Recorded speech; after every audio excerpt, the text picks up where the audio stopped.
Radio Berlin 88.8. Hey Music mit Jürgen Jürgens.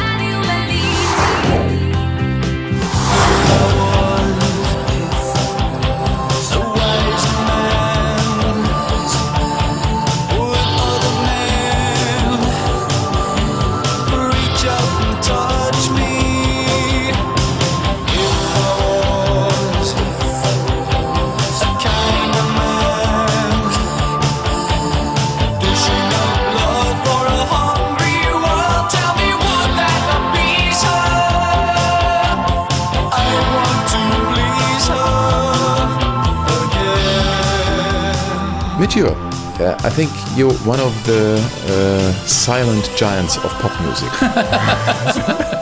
Because you've done so many things in your history, but you never had things that are in the press. You're just very calm and just living your life. I think that's not a bad thing to have. I enjoy my anonymity a lot of the times. It's funny because even back in the UK where you get kind of recognised more maybe than I do here, people kind of walk past you in a supermarket a day after you've played in front of hundreds of thousands of people somewhere, and they walk past you in the supermarket and they kind of think you look a bit like Midge Ure, but you're not quite him. You can't meet it. So it's funny. I quite enjoy the fact that I can go home and do family things without the kind of press intrusion that more media-oriented artists get. I would hate to have the paparazzi and the hubbub all the time. It's just not me. I'm not that kind of character.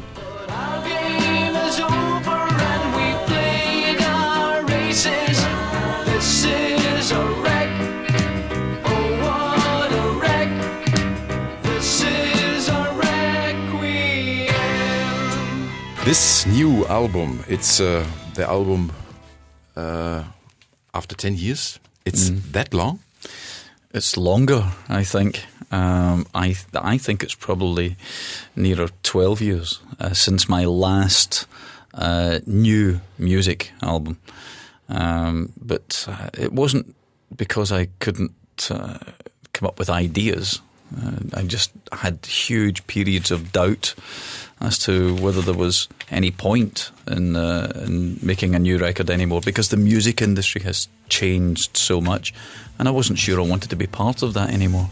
You have done so many different things in the pop music business, but when you do things on your own, you always come back to the basis, to more the electronic things you did. Why? I think a lot of it's got to do with the difference between being in a studio with a band and being there totally on your own. Now, this album, the Fragile album, I was in my studio completely alone. No engineer, no producer, just me. And that in itself is both a good thing and a bad thing. The good thing is you've no one to argue with, and the bad thing is you have no one to argue with. You have nobody there to bounce ideas off. So it takes you a lot longer, not just because you're playing and programming all the music, but decision making is a very slow process when you're on your own. You think it would be easy, no one to just that's it. That's what I'm doing. But you're never sure that what you're doing's right. You never know if you're right. No, you have to leave it for a little bit of time and then go back to it and listen to it and approach it with a different viewpoint. And then you can tell instantly whether it's right or wrong.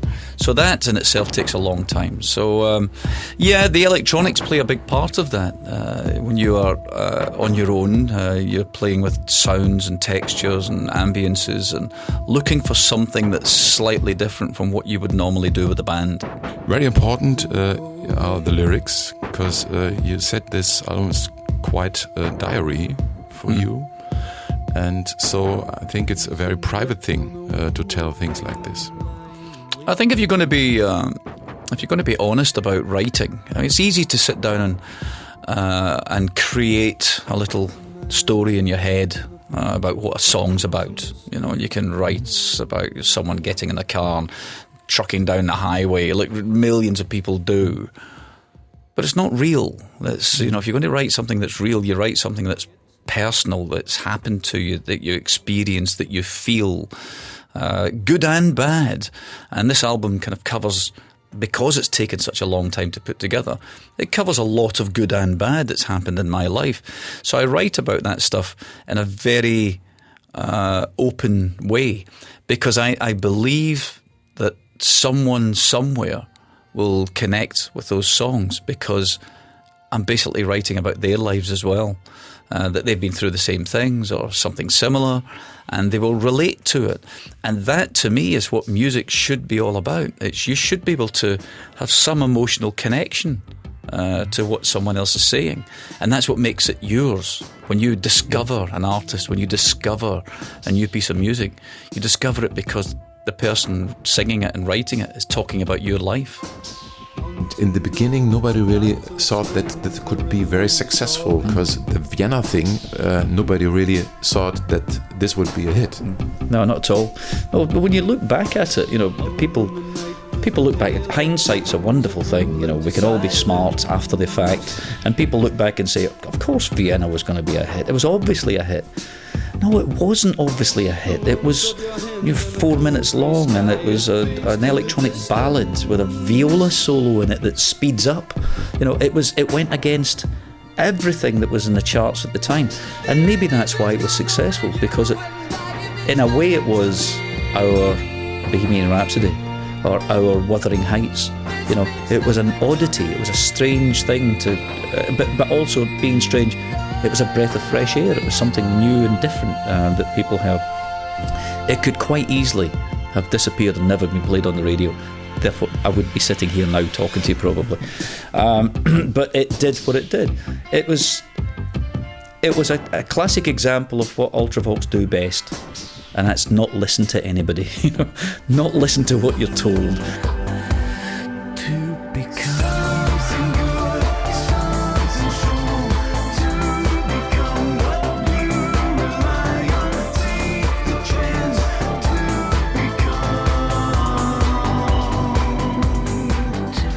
You choose the word fragile for the whole album. Why? I think it's got something to do with the subject matter. I think it's got something to do with personal stuff that I've been through over that 10, 12-year period.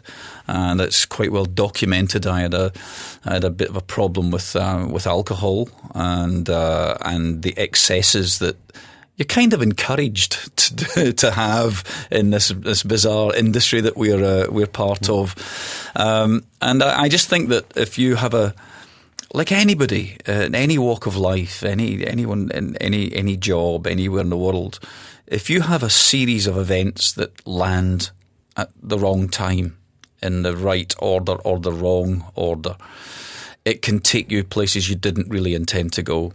And that's kind of what happened to me. You know, the alcohol was a part of it, and then, you know, the death of my father, you know, circumstances with my career, my family, you know, put all of those things in alignment. And this Superman that's always been there, been able to cope and deal with things and organise things and all of that stuff, this super character crumbles, and it's quite easy. So there's a fragility about any of us given the right circumstances, and that kind of happened to me. And I wanted the album title and the imagery on the album, the dying flowers, to show the fragility that we all have. We're all capable of doing wonderful things, but we're all capable of doing stupid things and feeling the effects of that.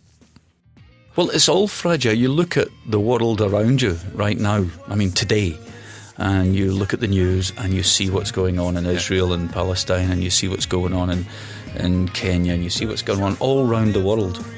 We're in a very, very, very fragile place, and it seems to be more fragile and more volatile than it's ever been. There's always been turmoil, and there always will be turmoil and, you know, problems and whatever. But right now, we seem to have an awful lot of it, and sometimes you have to sit back and think, you know, to be grateful for what you actually have. And it's not about wanting more. It's not about having a better car or a bigger car or a newer phone or a faster computer. It only takes a few visits to third world countries to figure out that we have lost something somewhere along the line. We consume stuff. We want things. And you go to places like Ethiopia or Kenya or whatever, and you find families who have none of that stuff, but they have each other. They have a bond, a family connection that we seem to have lost somewhere along the line. We all live miles away from our parents and our sisters and our brothers, and we don't see each other very often. And we have chosen to do that. And then you go and see these people who have got nothing like what we have, but they have something we haven't, and that's quite important.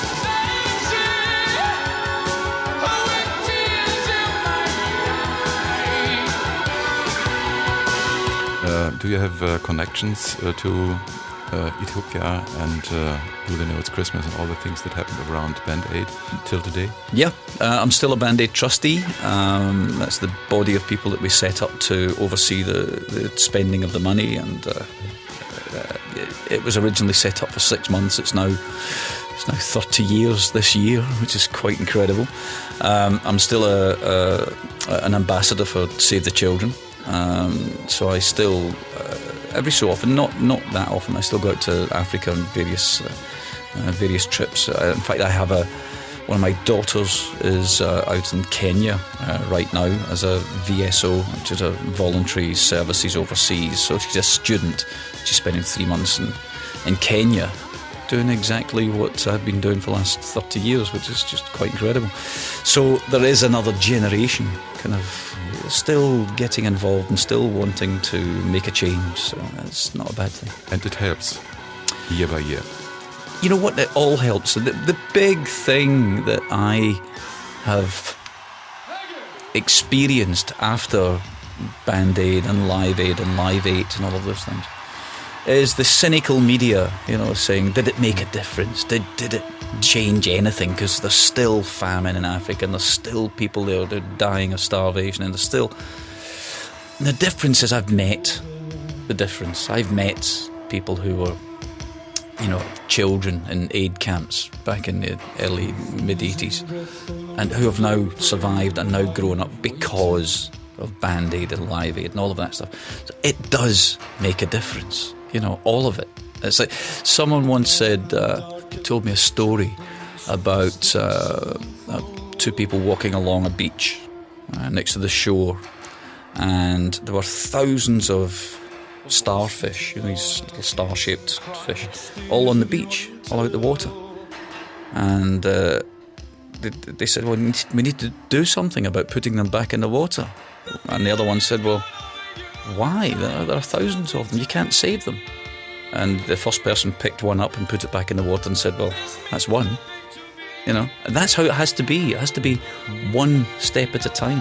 And if you don't pick that starfish up and put it back, nothing changes. Do they know it's Christmas time at all?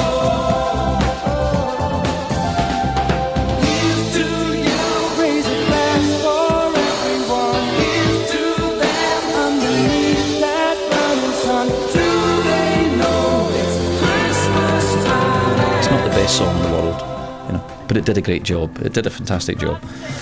But I have to say, even though I produced the thing, when I hear the opening, bang, boom, every year I hear that come out the radio, the hairs on my arms still stand up. So it does something. It's captured something. Like most songs, when they've been around a long time, people, there's an expression, seeing things through rose-tinted glasses where the world looks fabulous all the time, And in a way, you hear that song, you hear old songs through memories. You don't hear them as what they are, as notes coming out of a radio or whatever. You hear them as memories because they take you back to who you were with and what you were doing and what girl you wanted to talk to and, all of that stuff, what clothes you were wearing, all of that. And the Band Aid thing does that because irrespective of whether you were there when it came out at first or whether you were around as a teenager, you know, when the record was played on the radio, because the record's been played on the radio every year since we made it, because it's a Christmas song. You have strong associations with it. You have strong memories of what you were doing. Now, there might be a generation of people who don't know why the record was made, who know nothing about the famine in Ethiopia, who know nothing about its history, but it still means something to them. So every year, just like White Christmas or Slade or, you know, Wizard or John Lennon or whatever, you know, these Christmas songs come on in October usually and get played on the radio. It will take them back to a certain moment in their time. So in a way, the record has done its job in many different ways, many times.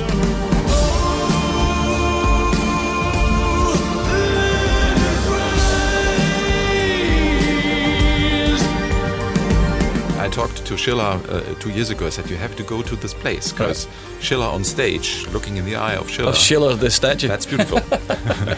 Well, both Schillers were there then last night, so it was them with the orchestra, and the combination of the electronics and the orchestra was fantastic. And the bad weather didn't dishearten the audience at all. So it was like playing to a sea of umbrellas. You know, it was very, very good, and a beautiful, beautiful setting. The backdrop of the stage was the front of the Culture House, and it was just stunning. It was all lit, and the columns were all lit, and wonderful.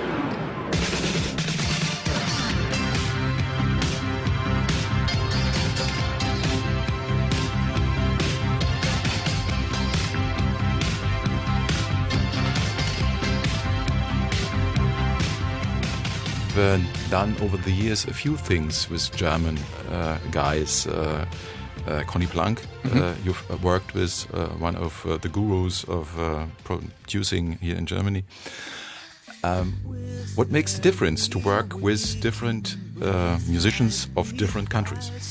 I think the attitude is different, and I think when you work with other people, the viewpoint on a variety of things, not just the music, is very different. Working with Conny Plank in his studio out in Neunkirchen in the outskirts of Cologne was phenomenal, because we had been listening to a lot of music coming out of Germany in the mid to late 70s, when we didn't know what a synthesizer was. You know, I certainly didn't know what one was. But you guys had, you know, Kahn and Neu and Cluster and Kraftwerk and Le Dusseldorf and all of these guys who were experimenting with not just the instrumentation, but what music could actually do and what it could be. So for us to be in a situation, for me to be in a situation to be able to work with someone like Conny Plank, who was one of the, as you said, a guru, one of the instigators of this new technology, one of the masters of studio craftsmanship, was just phenomenal. So I think the subsequent relationships with various German musicians has stemmed from that, because we were one of the lucky ones. We were one of the handful of people who got to work with Conny. And you'd come out the studio and you'd be sitting in Connie's farmyard, and there would be, you know, Holger Schukai and, you know, and the guys from Le Dusseldorf, and there was something happening in Germany there that was peculiarly German.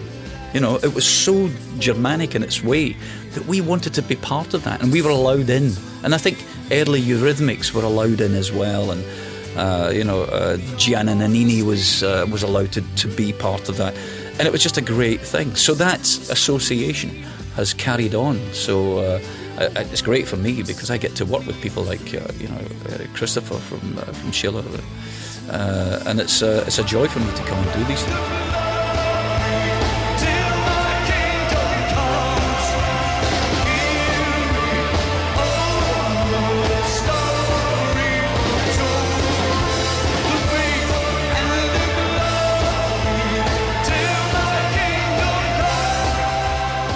See anything more from Berlin over the years?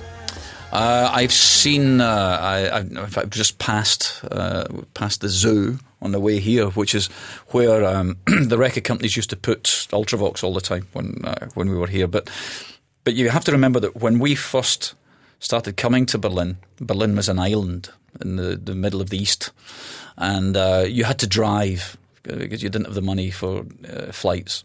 So you came through the corridor. And that, for us, that was an amazing experience to come through the corridor and through Checkpoint Charlie and all of that. When we started coming here to make music and promote music and do all the stuff in the early 80s, it was a hedonistic, wonderful place. People living in West Berlin were just like party animals. There was an almost 1930s cabaret essence about Berlin. People lived for the moment, and that was great. And we would go to things like we'd go and see Romy Hag.